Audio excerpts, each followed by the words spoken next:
नाज़रीन अस्सलाम वालेकुम रहमतुल्लाहि व बरकातुहू। उम्मीद है कि दोस्तों आप खैरियत से होंगे। आज की जो मैंने वीडियो बनानी है वो जुमा से मुताल्लिक है, यानी कि जुमे के आदाब और जुमे की क्या क्या शर्तें हैं और जुमा के दिन हमें क्या क्या तैयारियां करनी चाहिए और कब से शुरू करनी चाहिए अपनी तैयारियां। तो ये वीडियो बड़ी कीमती होने वाली है, इसको बगौर समात फरमाइएगा और अपने दोस्तों को इसको ज़रूर शेयर करिए। और हमारे इस्लामिक EDA के चैनल इस्लामिक हेल्प एजुकेशन के चैनल को लाइक करें, सब्सक्राइब करें और बेल आइकन को भी दबा दें ताकि हर आने वाली वीडियोज़ आपके पास टाइम सिर पहुँचती रहे। जुमा के आदाब। अल्लाहुम्मा सल्लि अला मुहम्मद व अला आलि मुहम्मद कमा सल्लैता अला इब्राहीम व अला आलि इब्राहीम इन्नका हमीदुम मजीद। अल्लाहुम्मा बारिक अला मुहम्मद व अला आलि मुहम्मद कमा बारकता अला इब्राहीम व अला आलि इब्राहीम इन्नका हमीदुम मजीद। जुमा के आदाब। हर मुसलमान को चाहिए कि जुमे का एहतमाम पंज संबा से करे, यानी जुमेरात की शाम से शुरू करे। जुमेरात के दिन बाद नमाज असर इस्तग़फ़ार वगैरह ज़्यादा से ज़्यादा करे और अपने पहनने के कपड़े साफ़ सुथरे रखे, यानी जुमेरात की शाम को असर की नमाज से अपनी तैयारी शुरू कर दे, इस्तग़फ़ार का ज़्यादा से ज़्यादा एहतमाम करे और अपने जो पहनने के कपड़े हैं उनको साफ़ करके रखे। और खुशबू घर में ना हो तो मुमकिन हो तो उसी दिन ला कर रखें, अगर मुमकिन हो तो जुमेरात के दिन ही खुशबू ला कर अपने घर के अंदर रख लें ताकि फिर जुमा के दिन उन कामों में उसको मशगूल ना होना पड़े। बुजुर्गान सिल्फ फरमाते हैं कि सबसे ज़्यादा जुमे का फ़ायदा उसको मिलेगा जो उसका मुंतज़िर रहता है। सबसे ज़्यादा जो जुमे का फ़ायदा नसीब होगा वो उस शख्स को होगा जो जुमे का मुंतज़िर रहता है, यानी जुमे का इंतज़ार करता है और उसका एहतमाम पंजशंबा से करता है, यानी जुमरात से करता है। और सबसे ज़्यादा बदनसीब वो है जिसको ये भी ना मालूम हो कि जुमा कब है। बदनसीब शख्स वो है जिसको ये भी मालूम ना हो कि जुमा कब है, हत्ता कि सुबह लोगों से पूछे कि आज कौन सा दिन है। और बाज़ बुजुर्ग और हत्ता कि यहाँ तक कि जुमा के दिन सुबह लोगों से पूछे कि दिन आज क्या है, या फिर अगर उनसे कहा जाए कि मैं तो भूल गया, मुझे तो याद ही नहीं है आज के जुमा है, तो सबसे ज़्यादा बदनसीब लोग हैं वो। और बाज़ बुजुर्ग शब जुमा को ज़्यादा एहतमाम की गर्ज से जामिया मस्जिद में जाकर रहते थे। पहले जो बुजुर्ग होते थे वो जुमा के दिन शब जुमा यानी सुबह जल्दी जा करके और जुमा तक मस्जिद के अंदर जाकर रहते थे। फिर जुमा के दिन गुस्ल करके सर के बालों को और बदन को खूब साफ करे। और मिसवाक करना भी उस दिन बहुत फजीलत रखता है। मिसवाक करना भी जुमा के दिन बहुत फजीलत रखता है। जुमा के दिन बाद गुस्ल के उम्दा से उम्दा कपड़े पहने जो उसके पास हों। जुमा के दिन बाद गुस्ल यानी गुस्ल करने के बाद में उम्दा से उम्दा जो भी अच्छे कपड़े आपके पास हो उनको आप पहने और मुमकिन हो तो खुशबू लगाएं और नाखून वगैरह भी जुमा के दिन कतरवाएं। जामिया मस्जिद में बहुत सवेरे जाएं। जो शख्स जितने सवेरे जाएगा उस कदर उसको सवाब मिलेगा। जो शख्स जुमा के दिन जामिया मस्जिद में जाएगा उसको उतना ही ज़्यादा सवाब मिलेगा। नबी करीम सल्लल्लाहु अलैहि वसल्लम ने फरमाया कि जुमा के दिन फरिश्ते दरवाजे पर उस मस्जिद के जहाँ जुमा पढ़ा जाता है खड़े हो जाते हैं। जुमा के दिन मस्जिद के दरवाजे पर जहाँ जुमा पढ़ा जाता है फरिश्ते खड़े हो जाते हैं और सबसे पहले जो आता है उसको फिर उसके बाद दूसरे को इसी तरह दर्जा बदर्जा उनका नाम लिखते रहते हैं, यानी कि सबसे पहले आने वाला फिर उसके बाद आने वाला, इसी तरह दर्जा बदर्जा उनके नाम लिखते रहते हैं। और सबसे पहले जो आता है उसको ऐसा सवाब मिलता है जैसा अल्लाह ताला की राह में ऊँट कुर्बान करे। जो सबसे पहले आता है उसको इतना सवाब मिलता है जैसा अल्लाह की राह में ऊँट कुर्बान करने का सवाब है। और उसके बाद जो आएगा उसको बड़ा जानवर कुर्बान करने का सवाब है। और उसके बाद फिर जो तीसरे नंबर पर आता है उसको मुर्गी ज़िबा करने के बराबर सवाब है। और फिर उनके बाद जो लास्ट में आता है उसको अंडा सदका करने के बराबर सवाब मिलता है। और फिर जब खुतबा होने लगता है तो फरिश्ते वो दफ्तर बंद कर लेते हैं और खुतबा सुनने में मशगूल हो जाते हैं। जब खुतबा शुरू हो जाता है तो फरिश्ते अपने दफ्तर को, अपने रजिस्टर को बंद कर लेते हैं और खुतबा सुनने में मशगूल हो जाते हैं। सही मुस्लिम शरीफ और सही बुखारी शरीफ। अगले ज़माने में सुबह के वक्त और बाद फजर के रास्ते में गलियां भरी हुई नजर आती थी। यानी पहले ज़माने के अंदर क्या होता था कि लोग सुबह सवेरे फजर के दिन, जुमा के दिन सुबह सवेरे जल्दी उठ करके अपने गली कूचों को लोग भरे हुए नजर आते थे और इस दिन को ऐसे मनाते थे जैसे आज ईद का दिन हो। तमाम लोग इतने सवेरे से जामिया मस्जिद जाते थे और सख्त अज़दाम होता था। सख्त अज़दाम यानी भीड़ बहुत ज़्यादा होती थी जैसे ईद के दिनों में। फिर जब ये तरीका जाता रहा तो लोगों ने कहा कि ये पहली बिदअत है। जब ये तरीका जाता रहा तो लोगों ने फिर कहा कि ये पहली बिदअत है जो इस्लाम में पैदा हुई है। ये पहली बिदअत है जो इस्लाम में पैदा हुई है। ये लिखकर इमाम गज़ाली रहमतुल्लाह अलैह फरमाते हैं कि क्यों शर्म नहीं आती मुसलमान को यहूद और नसारा से। वो लोग अपनी इबादत के दिन यानी यहूद सनीचर यानी बार के दिन और अंसार इतवार को और अपने इबादत खानों में और अपने गिरजा घरों में कैसे सवेरे जाते हैं। और तालिबान اور طالبان دنیا کتنے سویرے بازاروں میں خرید و فروخت کے لیے پہنچ جاتے ہیں، بس طالبان دین کیوں نہیں پیش قدمی کرتے؟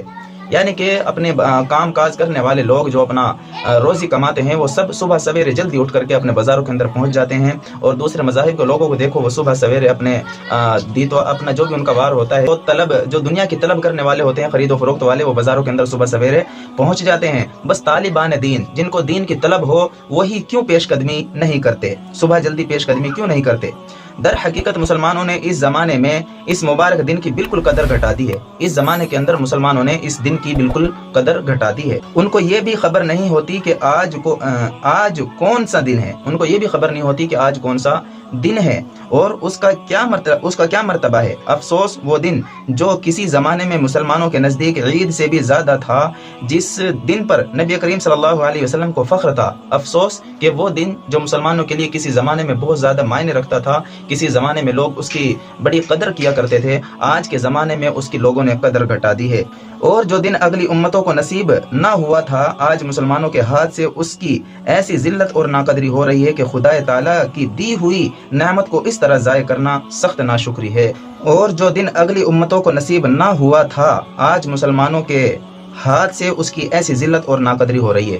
یعنی یہ دن پہلی امتوں کو نصیب نہیں تھا، اس امت کے اوپر اللہ تبارک و تعالیٰ نے جمعہ کو فرض کیا ہے، تو ایسا دن جو اللہ تبارک و تعالیٰ نے انعام کے طور پر اس امت کو دیا ہے، اور انہی مسلمانوں کے ہاتھوں سے اس جمعہ کے دن کی ایسی ناقدری ہو رہی ہے۔ اللہ کی دی ہوئی نعمت کو اس طرح ضائع کرنا سخت ناشکری ہے۔ اللہ تبارک و تعالیٰ کی محبت میں دی گئی ایک نعمت جو اللہ تبارک و تعالیٰ نے ہم مسلمانوں کو دی ہے، اور ہم اس کی ناقدری کریں، یہ سب سے بڑے اور سخت ناشکری کا باعث ہے، جس کا وبال ہم اپنی آنکھوں سے دیکھ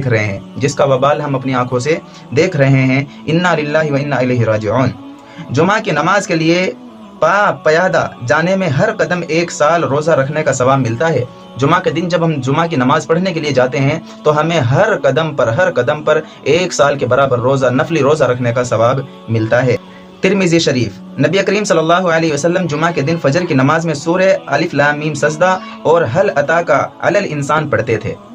یعنی یہ 2 سورتوں کے نام الف لام میم سجدہ یہ سورت پڑھتے تھے، اور هل اتاک علی الانسان جو تبارک الذی کے پارے کے اندر ہے، اس سورت کو پڑھا کرتے تھے۔ لہٰذا ان سورتوں کو جمعہ کے دن فجر کی نماز میں مستحب سمجھ کر کبھی کبھی پڑھا کریں، کبھی کبھی ترک بھی کر دیں تاکہ لوگوں کو وجود کا خیال نہ ہو۔ کبھی کبھی اس کو مستحب سمجھ کے پڑھ لیا کریں اور کبھی کبھی ترک بھی کر دیا کریں تاکہ لوگ اس کا وجوب کا خیال نہ ہو۔ اس کا وجوب یعنی روزانہ اس کو ایک رسم کے طور پر نہ سمجھ لیا جائے، اس لیے اس کو کبھی کبھی اس کو ترک بھی کر دیا کریں۔ جمعہ کی نماز میں نبی کریم صلی اللہ علیہ وسلم سورہ جمعہ اور سورہ منافقون یا سبح اسم ربک الاعلی اور هل اتاک حدیث الغاشیہ پڑھتے تھے۔